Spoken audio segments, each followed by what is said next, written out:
السلام علیکم ورحمۃ اللہ وبرکاتہ۔ بسم اللہ الرحمن الرحیم، الحمد للہ رب العالمین، والصلاة والسلام علی رسولہ الامین وعلی آلہ الطیبین الطاہرین واصحابہ الکرام المہتدین، اما بعد۔ آج کے درس میں انشاءاللہ عقیدہ توحید میں ہم کیا پڑھیں گے؟ محمد الرسول اللہ کی گواہی کے تقاضے۔ اس سے پہلے کے درس میں ایک تقاضے کا ذکر ہوا تھا۔ ہم جو گواہی دیتے ہیں کہ محمد صلی اللہ علیہ وسلم اللہ کے رسول ہیں، اس کے کئی ایک تقاضے ہیں۔ گواہی دینے کے بعد، اقرار کرنے کے بعد، آپ صلی اللہ علیہ وسلم پر ایمان لانے کے بعد اور کیا مطلوب ہے اور ہمیں کیا کرنا ہوگا، اس کے کیا تقاضے ہیں۔ ٹھیک ہے، ہم ایمان رکھتے ہیں آپ پر اور آپ کی رسالت کی گواہی دیتے ہیں، اس کا کیا ثبوت ہے؟ ٹھیک ہے، اس کو ہم کیسے پروف کر سکیں گے؟ ٹھیک ہے، تو اس سلسلے میں ایک بات پچھلے درس میں ہو چکی ہے، وہ کیا ہے؟ تصدیق کرنا۔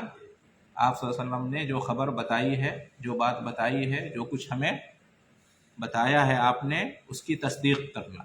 آپ صلی اللہ علیہ وسلم نے جو بھی خبر دی ہے، آپ صلی اللہ علیہ وسلم نے جو کچھ بھی بتایا ہے، وعلیکم السلام ورحمۃ اللہ وبرکاتہ، جو اس دنیا میں پہلے ہو چکا اس کے بارے میں آپ صلی اللہ علیہ وسلم نے جو بتایا، یا آگے ہوگا اس کے بارے میں جو آپ نے بتایا، دنیا کے بارے میں بتایا، آخرت کے بارے میں بتایا، قبر اور برزخ کے بارے میں بتایا، جنت جہنم کے بارے میں بتایا، نبی اور رسولوں اور ان کی قوموں کے بارے میں بتایا، اللہ کے بارے میں، اپنے بارے میں، قرآن کے بارے میں، یعنی جو کچھ بھی آپ صلی اللہ علیہ وسلم نے بتایا، اور آپ کی حدیث، آپ کی سنت، سب کی کیا کرنا؟ تصدیق کرنا۔ یہ سب کیا ہے؟ سچ ہے، اس میں سے کچھ بھی جھوٹ نہیں ہے، سب حق ہے، اس میں سے کچھ بھی باطل نہیں ہے۔ ٹھیک ہے، اس کے سچ ہونے میں کوئی شک نہ کرنا اور کسی بھی چیز کا انکار نہ کرنا۔ اگر کوئی شخص محمد الرسول اللہ کی گواہی دے لیکن یہ کہے کہ آپ نے جو بات بتائی ہے، آپ نے جو یہ خبر دی ہے، آپ کی یہ جو حدیث ہے، میں اس کو نہیں مانتا، میں اس کو سچ نہیں سمجھتا، میری طبیعت گوارا نہیں کرتی، میری عقل تسلیم نہیں کرتی، میرا ذوق اس کو نہیں مانتا، سائنس ٹیکنالوجی کے مطابق یہ نہیں ہے، آج کے زمانے میں یہ بات نہیں چل سکتی۔ اگر کوئی اس طرح کی بات کہے، باوجود اس کے کہ وہ دعویٰ کرتا ہو کہ میں رسالت پر ایمان رکھتا ہوں، لیکن اس طرح کی بات کہے تو اس کا کیا حکم ہے؟ کفر ہے۔ یہ اس طرح کا رد عمل کیا ہے؟ کفر ہے، اور ایسا کرنے والا کافر سمجھا جائے گا، کافر مانا جائے گا۔ جی ہاں، اس کے اوپر حجت قائم کی جائے گی، اس کے شبہات دور کیے جائیں گے۔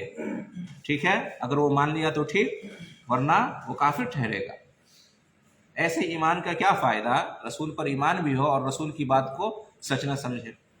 ٹھیک ہے، تو اس پر بات ہو چکی ہے۔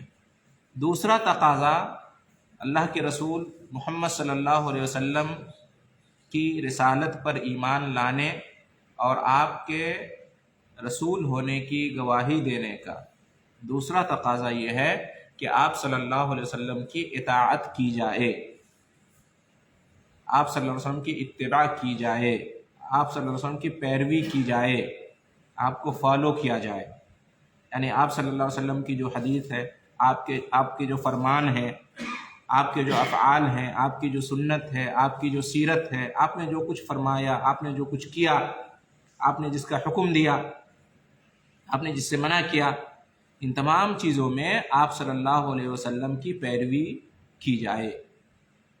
تو آپ صلی اللہ علیہ وسلم کی اطاعت کرنا، اتباع کرنا، پیروی کرنا، یہ آپ کے رسول ماننے کا تقاضا ہے، آپ کو رسول ماننے کا یہ تقاضا ہے۔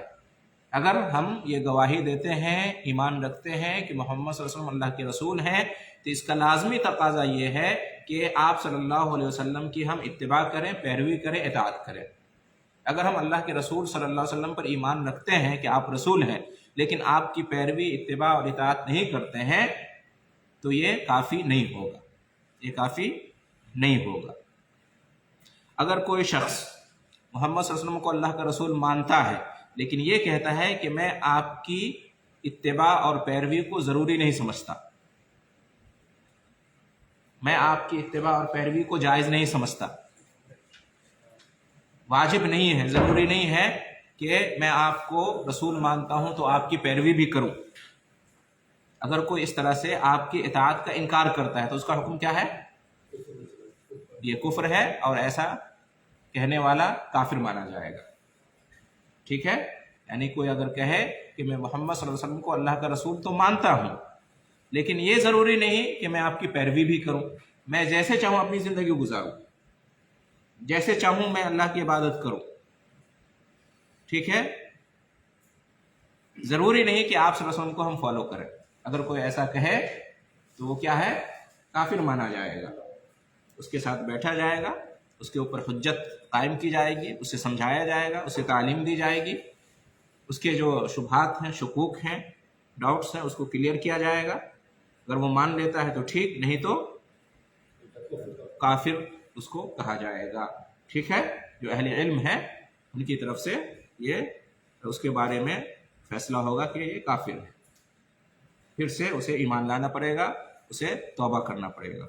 ٹھیک ہے، اور اگر کوئی یہ کہتا ہے کہ میں محمد صلی اللہ علیہ وسلم کو اللہ کا رسول تو مانتا ہوں اور میں مانتا ہوں کہ آپ کی پیروی کرنا ضروری ہے، لیکن وہ اپنی عملی زندگی میں اطاعت اور پیروی آپ کی نہیں کرتا ہے، ایمان تو رکھتا ہے رسالت پر بھی اور اطاعت پر بھی، لیکن عملی زندگی میں وہ اس پر عمل نہیں کرتا ہے، تو اس کا کیا حکم ہوگا؟ وہ گناہگار ہوگا۔ کیا ہوگا؟ گناہگار ہوگا، بڑے گناہ کا مرتکب ہوگا۔ ٹھیک ہے، اور دیکھا جائے گا کہ آپ کے جس حکم کی وہ پیروی نہیں کر رہا ہے وہ کس درجے کا حکم ہے، اس کے مطابق پھر اس میں تفصیل ہے اور اس کے بارے میں فیصلہ کیا جائے گا۔ ٹھیک ہے، کہیں آپ صلی اللہ علیہ وسلم کی نافرمانی بہت بڑی مانی جائے گی، اتنی بڑی کہ کفر تک اس کو پہنچا دے، اور کہیں آپ کی نافرمانی اتنی بڑی نہیں مانی جائے گی، وہ کفر تک نہیں پہنچے گا، تو اس میں تفصیل ہے۔ اگر انکار کرے آپ کی اطاعت کا تو یہ کیا ہے؟ کفر ہے۔ انکار نہ کرے، ایمان رکھے آپ کی اطاعت پر لیکن عملی کوتاہی ہے تو کافر نہیں کہا جائے گا، بلکہ اس میں تفصیل ہے، دیکھی جائے گی کہ اس کی نافرمانی کس درجے کی ہے، کفر کے درجے کی ہے تو پھر اس کی وجہ سے کافر وہ ہو سکتا ہے، اگر کفر کے درجے کی نہیں ہے تو پھر گناہگار ہوگا۔ ٹھیک ہے جی، راد کیا؟ یہ اصول ہے اہل سنت والجماعت کے، اہل سنت والجماعت کے یہ اصول میں سے ہے۔ آپ صلی اللہ علیہ وسلم کو رسول ماننے کا یہ مطلب ہے، اور نہ صرف اشہد ان محمد رسول اللہ کہہ دے لیکن آپ کی تصدیق نہ کرے، آپ کی پیروی نہ کرے تو کیا فائدہ پھر اس کا؟ رسول ماننے کا مطلب ہی نہیں رہا پھر۔ ٹھیک ہے،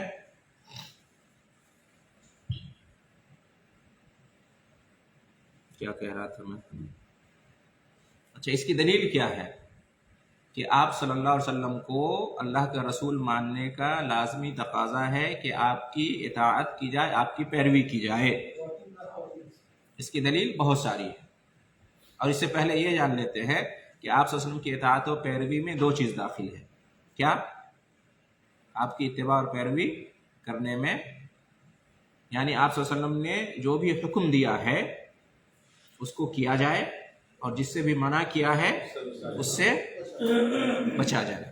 یہ دو چیز آتی ہیں۔ آپ کی اتباع اور پیروی کا یہ مطلب ہے کہ آپ نے جس کا بھی حکم دیا ہے اسے کیا جائے، اور جس سے بھی روکا ہے اس سے بچا جائے، یہ دونوں ضروری ہے۔ ٹھیک ہے، اگر کوئی آپ کے حکم پر عمل کرتا ہے لیکن آپ نے جس سے منع کیا ہے اس سے نہیں رکتا ہے تو اس کو پیروی نہیں کہی جائے گی، یا اس کے برعکس آپ نے جو منع کیا ہے اس سے کوئی بچتا ہے لیکن آپ نے جس کا حکم دیا ہے اس کو کرتا نہیں ہے تو یہ بھی کیا ہے؟ پیروی نہیں مانی جائے گی۔ آپ کی اطاعت اور پیروی میں دونوں داخل ہیں، جو آپ نے حکم دیا اس کو کیا جائے اور جس سے آپ نے منع کیا اس سے رکا جائے، اس کو کہتے ہیں اطاعت رسول، اتباع رسول یا رسول کی پیروی۔ اس کی بہت ساری دلیلیں ہیں، قرآن میں اور حدیث میں بہت سارے نصوص وارد ہوئے ہیں اس سلسلے میں کہ آپ صلی اللہ علیہ وسلم کی اطاعت کرنا، پیروی کرنا، اتباع کرنا ضروری ہے اور یہ ایمان کا تقاضا ہے۔ ان میں سے چند میں آپ کے سامنے پڑھتا ہوں مختصر تشریح کے ساتھ۔ قرآن میں اللہ رب العالمین نے ارشاد فرمایا وَمَا أَرْسَلْنَا مِن رَسُولٍ إِلَّا لِيُطَاعَ بِإِذْنِ اللَّهِ، مطلب اس کا کیا ہوا کہ ہم نے جو بھی رسول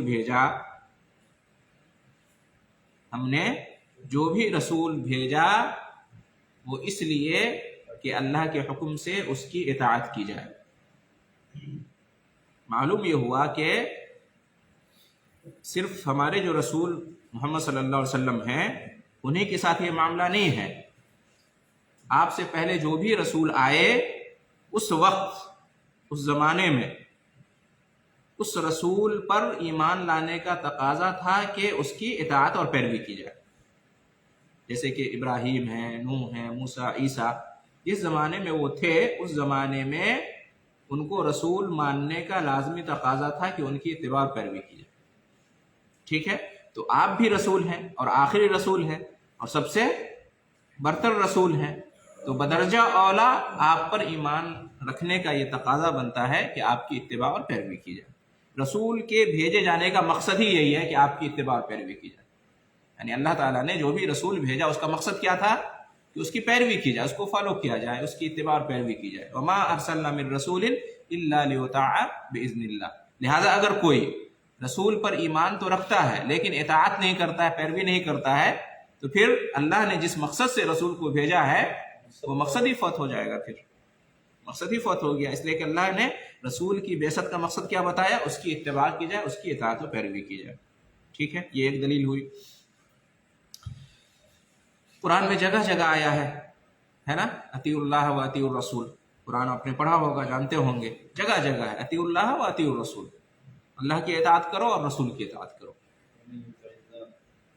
من یطیع الرسول فقد اطاع اللہ، جس نے رسول کی اطاعت کی اس نے اللہ کی اطاعت کی۔ بہت ساری دلیلیں ہیں، بہت سارے نصوص ہیں، میں پڑھتا ہوں۔ قرآن میں اللہ رب العالمین نے ارشاد فرمایا وما آتاکم الرسول فخذوہ وما نہاکم عنہ فانتہوا، رسول تمہیں جس بات کا حکم کریں تو تم اس کو لے لو، یعنی اس پر عمل کرو۔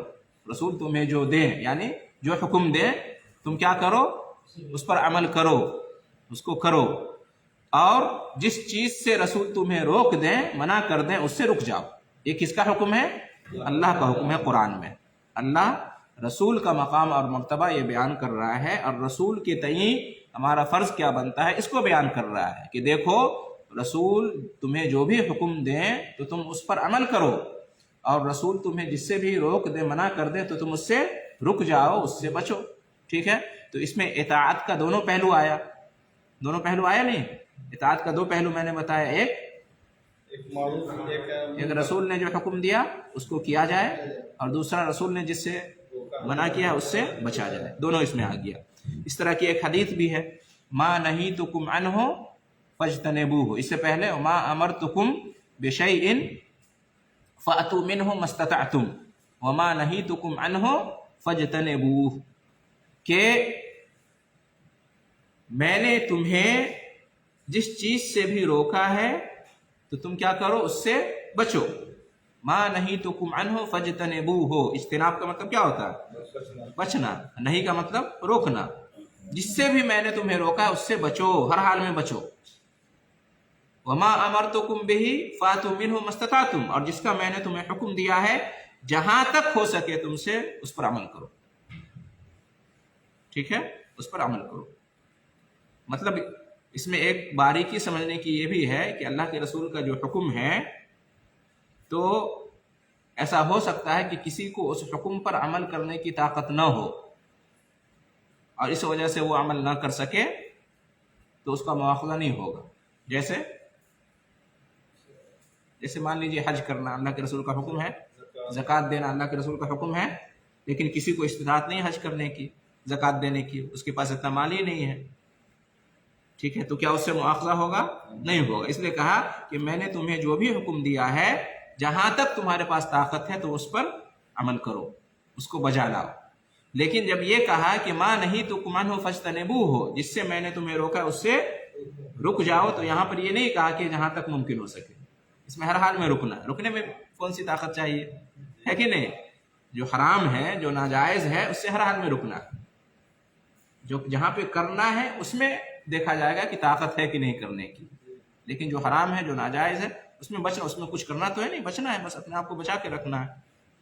تو اس حدیث میں بھی دونوں پہلو ہے اطاعت رسول کا، امر کا بھی کہ اس کو کیا جائے اور نہیں کا بھی کہ اس سے رکا جائے۔ اسی طریقے سے دیکھیے، من یطیع الرسول فقد اطاع اللہ، جس نے رسول کی اطاعت کی اس نے اللہ کی اطاعت کی۔ معلوم یہ ہوا کہ رسول کی اطاعت اصل میں اللہ کی اطاعت ہے۔ اگر ہم رسول کی اطاعت کریں گے تو حقیقت میں کس کی اطاعت کریں گے؟ اللہ کی اطاعت کریں گے، ٹھیک ہے؟ تو رسول کی اطاعت اللہ کی اطاعت ہے۔ مطلب ایسا نہیں ہے کہ رسول کی اطاعت اگر ہم کر رہے ہیں تو اس میں اللہ کی اطاعت نہیں ہوئی، یا اللہ کی اطاعت میں یہ شرک ہو گیا، ایسا نہیں ہے۔ رسول کی اطاعت حقیقت میں کیا ہے؟ اللہ کی اطاعت ہے۔ کوئی یہ نہ کہے کہ یہ تو اللہ کی اطاعت میں شرک ہو گیا، ہم نے اللہ کے ساتھ رسول کو شریک کر دیا۔ نہیں، اللہ نے خود فرما دیا ہے کہ رسول کی اطاعت کیا ہے؟ اللہ کی اطاعت ہے۔ یعنی رسول وہی حکم کریں گے، رسول اسی سے منع کریں گے جو اللہ نے ان پر وحی کی ہے، لہٰذا رسول کی اطاعت حقیقت میں اللہ کی اطاعت ہے، لہٰذا اس میں شرک کا کوئی معاملہ نہیں ہے۔ اسی طریقے سے قرآن میں اللہ رب العالمین نے ارشاد فرمایا وَأَقِيمُوا الصَّلَاةَ وَآتُوا الزَّكَاةَ وَأَطِيعُوا الرَّسُولَ لَعَلَّكُمْ تُرْحَمُونَ، نماز قائم کرو، زکوٰۃ ادا کرو اور رسول کی اطاعت کرو۔ اس کی اطاعت کرو، رسول کی اطاعت کرو، لعلکم ترحمون، تاکہ تم پر رحم کیا جائے، تاکہ تم پر رحم کیا جائے، تاکہ تمہارے ساتھ رحم اور کرم کا معاملہ کیا جائے۔ اس سے کیا بات سمجھ میں آتی ہے؟ اس سے یہ بات سمجھ میں آتی ہے کہ جس طرح سے نماز پڑھنا واجب ہے، جس طرح سے زکوٰۃ دینا واجب ہے، اسی طرح سے رسول کی اطاعت کرنا بھی واجب ہے۔ اور یہ بھی معلوم ہوا کہ اگر رسول کی اطاعت نہیں کریں گے تو اللہ کی جو رحمت ہے ہم اس کو نہیں پا سکیں گے، یا اللہ کی جو رحمت ہے وہ چھن جائے گی۔ کیوں؟ اس لیے کہ کیا فرمایا کہ نماز قائم کرو، زکوٰۃ ادا کرو، رسول کی اطاعت کرو تاکہ تم پر رحم کیا جائے۔ آج جو امت مسلمہ سے ایسا لگتا ہے کہ رحمت چھین لی گئی ہے یا رحمت کو نہیں پا رہے ہیں، اس کی ایک بڑی وجہ یہ ہے کوتاہی نماز میں بھی ہے، زکوٰۃ میں بھی ہے اور رسول کی اطاعت میں بھی ہے۔ اس کی وجہ سے اللہ کی رحمت نازل نہیں ہو رہی ہے۔ کہتے ہیں نا کہ اللہ کی رحمت کیوں نہیں نازل ہو رہی، اللہ کی مدد کب آئے گی؟ شرط ہے، کوتاہی نہیں ہونی چاہیے نماز میں، زکوٰۃ میں اور رسول کی اطاعت میں۔ فرما دیا ہے کہ قائم کرو نماز کو اور ادا کرو زکوٰۃ کو اور اطاعت کرو رسول کی تاکہ تم پر رحم کیا جائے۔ اس کا مفہوم مخالف کیا ہوا؟ مفہوم مخالف، اس کا الٹا مفہوم کیا ہوا کہ اگر ہم نماز قائم نہیں کریں گے، زکوٰۃ ادا نہیں کریں گے، رسول کی اطاعت نہیں کریں گے تو اللہ ہم پر رحم نہیں فرمائے گا۔ تو باوجود اس کے کہ اللہ رحمان ہے، رحیم ہے، ٹھیک ہے، باوجود اس کے ایمان ہے، لیکن اللہ نے یہ شرط رکھی ہے کہ اللہ کی رحمت چاہیے تو یہ ضروری ہے۔ اسی طریقے سے اللہ نے فرمایا قُلْ أَطِيعُوا اللَّهَ وَالرَّسُولَ فَإِن تَوَلَّوْا فَإِنَّ اللَّهَ لَا يُحِبُّ الْكَافِرِينَ۔ کیا فرمایا کہ قل، آپ کہہ دو، اطیعوا اللہ، اللہ کی اطاعت کرو، والرسول، اور رسول کی اطاعت کرو، فَإِن تَوَلَّوْا، اگر تم روگردانی کرو گے، یعنی اللہ کے یا رسول کی اطاعت نہیں کرو گے، فَإِنَّ اللَّهَ لَا يُحِبُّ الْكَافِرِينَ، تو اللہ تعالیٰ کافروں کو پسند نہیں کرتا ہے۔ اس سے کیا معلوم ہوا کہ اللہ یا رسول کی اطاعت نہ کرنا یہ کفر ہے۔ اس سے یہ نہیں معلوم ہوا، غور سے سنیے، آپ کہہ دو کہ اللہ اور رسول کی اطاعت کرو، اگر تم روگردانی کرو گے، انکار کرو گے، اللہ اس کے رسول کی اطاعت نہیں کرو گے تو جان لو کہ اللہ کافروں کو پسند نہیں کرتا ہے، یعنی اللہ اور اس کے رسول کی اطاعت نہ کرنے والا کافر مانا جائے گا۔ اگر وہ انکار کرتا ہے اطاعت سے تو کافر مانا جائے گا، ٹھیک ہے، یا ایسی نافرمانی کرتا ہے جو کفر کی حد تک پہنچا دینے والی ہے، تو یہ کیا ہے؟ ایسا کرنے سے انسان کافر ہو جاتا ہے۔ تو معمولی بات نہیں ہے، اطاعت رسول کا انکار کرنا یہ کفر ہے۔ وعلیکم السلام ورحمۃ اللہ۔ اگر انکار کریں گے اطاعت کا تو بڑا کفر ہے، یعنی کوئی کہے کہ میں اللہ کے رسول کی اس بات پر عمل نہیں کروں گا، ضروری نہیں میرے لیے عمل کرنا، میں آزاد ہوں شریعت سے،